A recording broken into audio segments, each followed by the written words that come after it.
ஏன் சொல்றேன் தெரியுமா? அவர் ஒரு சினிமா நடிகர், சினிமாவில் நிறைய படத்தில் நடிச்சுங்கிறார். அவங்க சம்சாரம் ஒரு இதில் வேலை செய்கிறாங்க. ஆனால் அவர் எங்கேயுமே ஒண்டியா போகிறதில்ல. பூனையை மடியில் கட்டி போகிற மாதிரி பொண்டாட்டியை கட்டின்னு தெரிகிறாரு. இது சராசரி மனிதனுடைய இயல்பான குணங்கள். இது அவருக்கு மட்டும் இல்லை, நம்மளையும் சேர்த்து தான் சொல்கிறேன் நான். ஆனால் மகான்களுக்கு எங்கே இருக்கிறோம், யாரை தேடுறோம், அதெல்லாம் கிடையாது. அவனுக்கு தேவை கடவுள். அவன் இருக்கிற இடத்துல கடவுள் இருக்கணும், அது மட்டும்தான் அவனுக்கு தெரியும். அதனால அவங்களையும் நம்மளையும் ஒப்பிடுற தகுதி நமக்கு கிடையாது, ஒருபோதும் கிடையாது.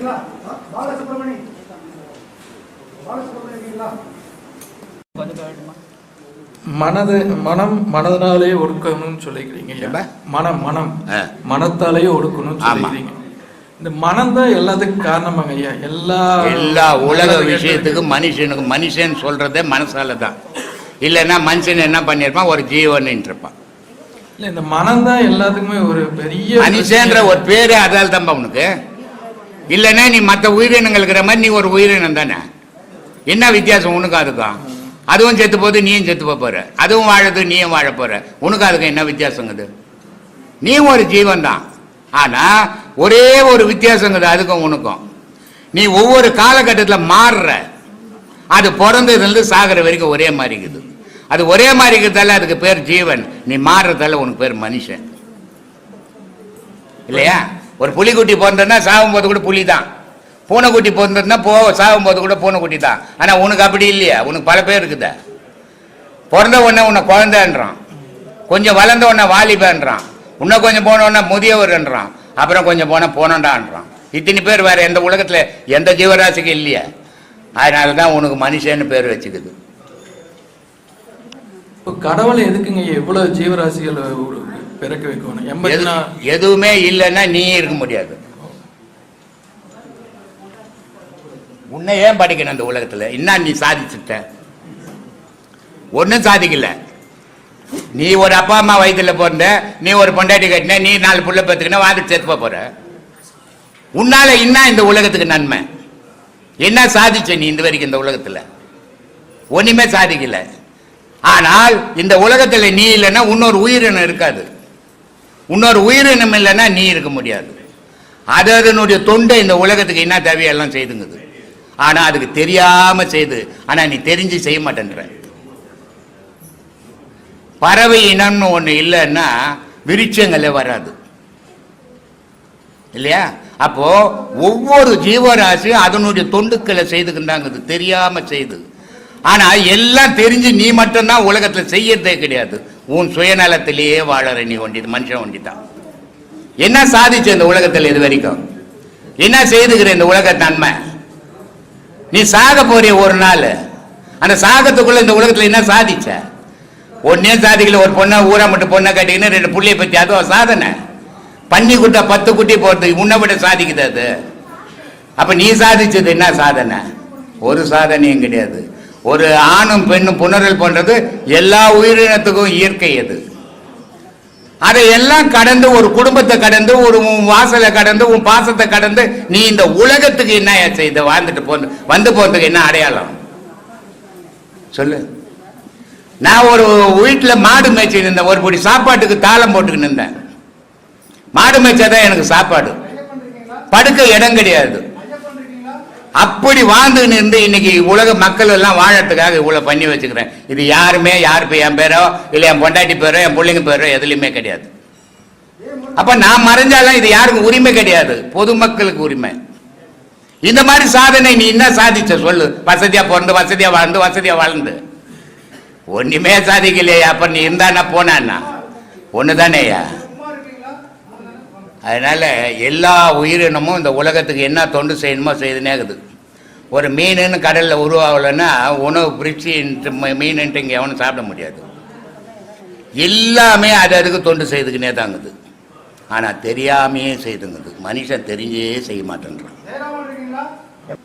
ராசிகளுக்கோ மனிதர்களுக்கோ உணவோ ஏதோ உபகாரியங்கள் நல்லது செஞ்சாலே பாவ புண்ணியங்கள் நம்மளுக்கு இதாகுமா?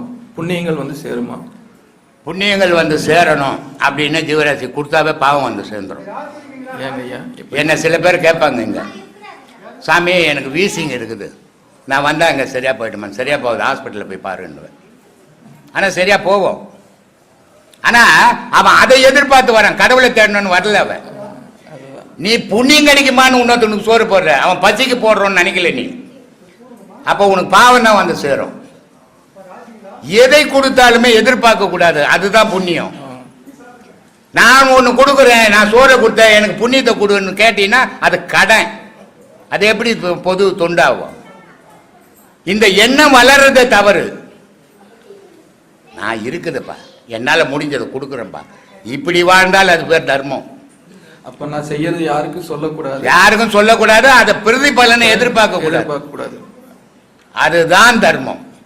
இப்போ கர்ணன் ஒரு சாதாரண தேரோட்டியினுடைய புள்ள, அவன் மன்னனுடைய புள்ள, அது அப்புறம் சூரியனுடைய புள்ள, அது அப்புறம்.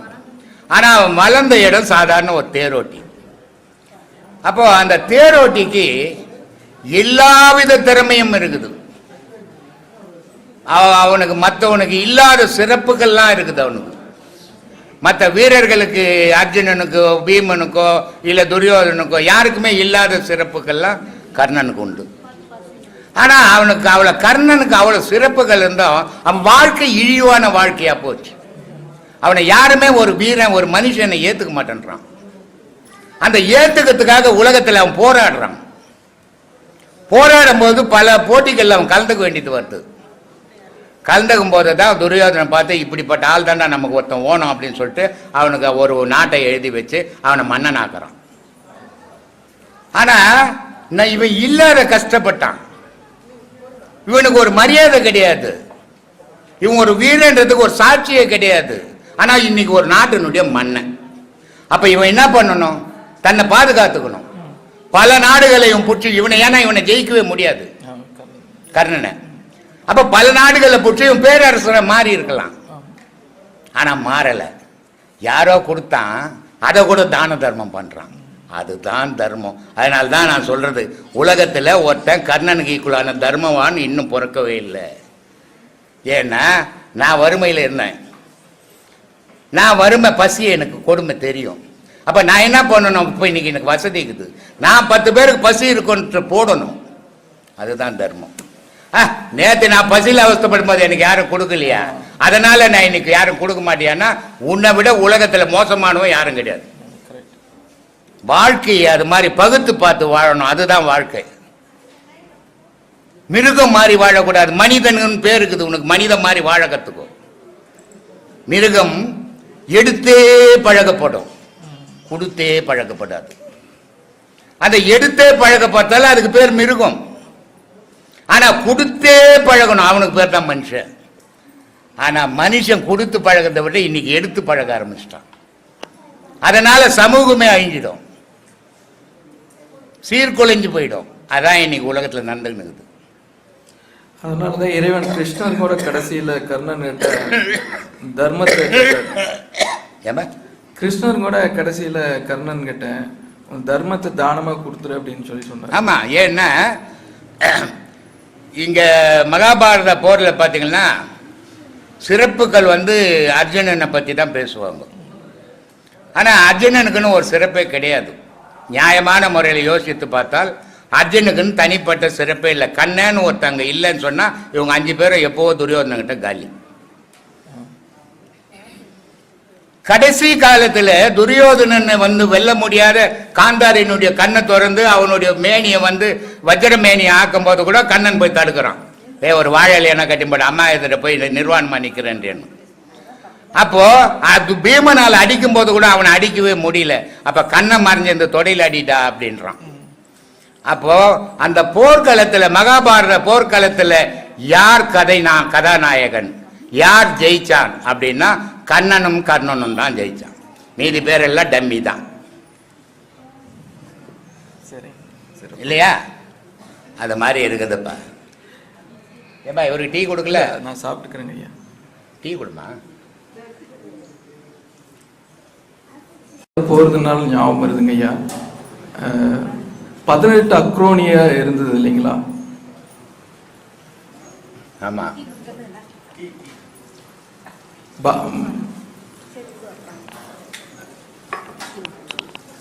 சொல்லுப்பா. பகவத்கீதையோட அத்தியாயம் 18ங்க ஐயா. சரி அக்ரோனி 18ங்க. சரி பாரத போர் நடந்தது 18 நாளுங்க. சரி ஆடி 18ங்கிறாங்க. சரி ராமாயணத்துல போர் நடந்தது 18 மாதங்கள்.